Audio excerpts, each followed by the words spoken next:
भगवान ऐसा पड़ोसी सबको दे। खट खट खट, कौन है? पता नहीं कौन है, इतनी रात गए। बड़बड़ाते हुए सावित्री देवी ने दरवाजे के बीच बने झरोखे से झाँक कर देखा। अरे रमा, तुम इतनी रात गए? जानती भी हो 2 बज रहे हैं। क्या है? आंटी जी, वो बाबूजी की तबीयत खराब हो रही है। उन्हें बड़े अस्पताल लेकर जाना होगा। आंटी जी, अंकल जी से कहिए ना, वो अपनी गाड़ी से उन्हें। बात बीच में काटते हुए सावित्री देवी बोली, बेटा वो इनकी भी तबीयत खराब है। बड़ी मुश्किल से दवाई देकर सुलाया है। ऊपर से गाड़ी भी ठीक नहीं है। तो तुम चौक पर चली जाओ, वहाँ कोई ऑटो टैक्सी मिल जाएगी। क्या चौक पर? रमा की आंखें भीगी हुई थी। रात 2 बजे चौक पर? माँ बाबूजी ने कभी 8 बजे के बाद घर से नहीं निकलने दिया। कारण अक्सर माँ बाबूजी उसे समझाते रहते थे, बेटा ये वक्त असामाजिक तत्वों के घूमते हुए शिकार करने का ज़्यादा होता है। लेकिन आज तो मुझे जाना ही होगा। माँ को ढांढस बंधाकर आई हूँ। मुझे बेटी नहीं बेटा मानते हैं मेरे माँ बाबूजी, तो मैं पीछे कैसे हट सकती हूँ। लेकिन मन में अक्सर अकेली लड़कियों के साथ होती वारदातों की खबरें रमा के मन की आशंकाओं को और बढ़ा रही थी। लेकिन वो हिम्मत करते हुए अपनी गली से बाहर सड़क की ओर जाने लगी। अरे रुको, कौन हो तुम? पीछे से आवाज़ सुनाई दी। रमा ने घबराकर पीछे की ओर देखा तो गली के नुक्कड़ पर महीने भर पहले रहने आए नए पड़ोसी जो रिक्शा चलाते हैं को खड़ा पाया। अरे तुम तो हमारी गली के दीनानाथ भैया की बेटियां हो ना? कहाँ जा रही हो इतनी रात गए? काका, वो बाबूजी की तबीयत खराब है, अस्पताल लेकर जाना है। कोई सवारी ढूंढने। क्या? दीनानाथ भैया की तबीयत खराब है?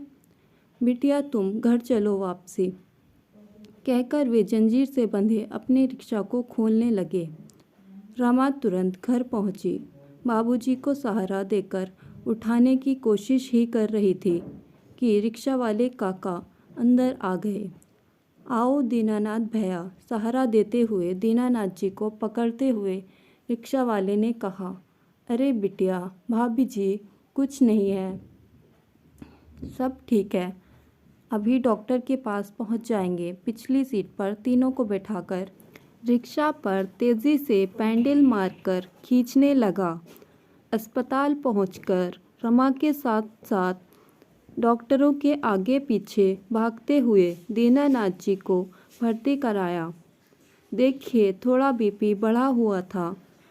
डॉक्टर ने उन्हें दवाओं सहित थोड़ा आराम करने के लिए कहा है। बेड के पास बैठी रमा को शाम की तस्वीरें नज़र आ रही थी, जब बगल वाली सावित्री आंटी अंकल जी के साथ खिलखिलाकर गाड़ी से उतरी थी। तब ना तो गाड़ी खराब थी और ना अंकल जी की तबीयत। बस ये इंजेक्शन मंगवा लीजिए, डॉक्टर ने एक पर्ची बढ़ाते हुए रमा की ओर कहा। यहाँ लाइए डॉक्टर साहब, कहकर रिक्शा वाले ने पर्ची पकड़ ली। तुम मम्मी पापा के साथ रहो, हम अभी लेकर आए बिटिया। और वह बाहर की ओर तेज़ी से निकल गया। रमा एकटक उसकी ओर देखती रही। एक छोटा सा चद्दर वाले मकान में रहने वाला रिक्शा वाला। गली में सभी के घर 2-3 मंजिला थे। सभी के घरों में मार्बल पत्थरों की सजावट थी, तो किसी के यहाँ टाइल्स की। बस वही एक घर अजीब सा लगता था, झोपड़ी नुमा सीमेंट की चद्दरों से ढका हुआ। कुछ ही देर में, लो डॉक्टर साहब। अचानक रिक्शे वाले की आवाज़ ने उसकी तंद्रा भंग की।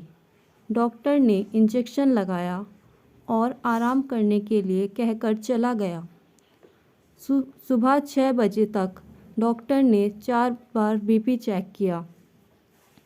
तकरीबन सभी समय सुधार था, सो डॉक्टर ने दीनानाथ जी को घर जाने की अनुमति दे दी।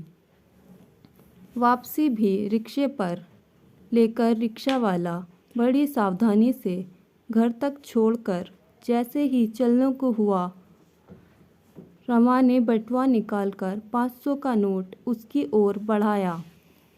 लीजिए काका, ये क्या कर रही हो बिटिया? हम इन सब कामों के पैसे नहीं लेते। मतलब ये तो आपका काम है ना काका? लीजिए बिटिया, हमारे परिवार के जीवन यापन के लिए हम सुबह से शाम तक उस ऊपर वाले की दया से मेहनत करके कमा लेते हैं। ज़्यादा का लालच नहीं, वो इंतज़ाम किए देता है हमारे पेट का। और वैसे भी हम एक ही गली में रहते हैं। ऐसे हम आपके पड़ोसी हुए, और वो पड़ोसी किस काम का जो ऐसी स्थिति में भी साथ न दे। कहकर रमा के सिर पर हाथ रखकर वो चलने लगा। रमा भीगी हुई आंखें पोंछते हुए ऊपर वाले की ओर देखकर बोली, आप जैसे भगवान रूपी पड़ोसी ईश्वर हर घर के पास रहे।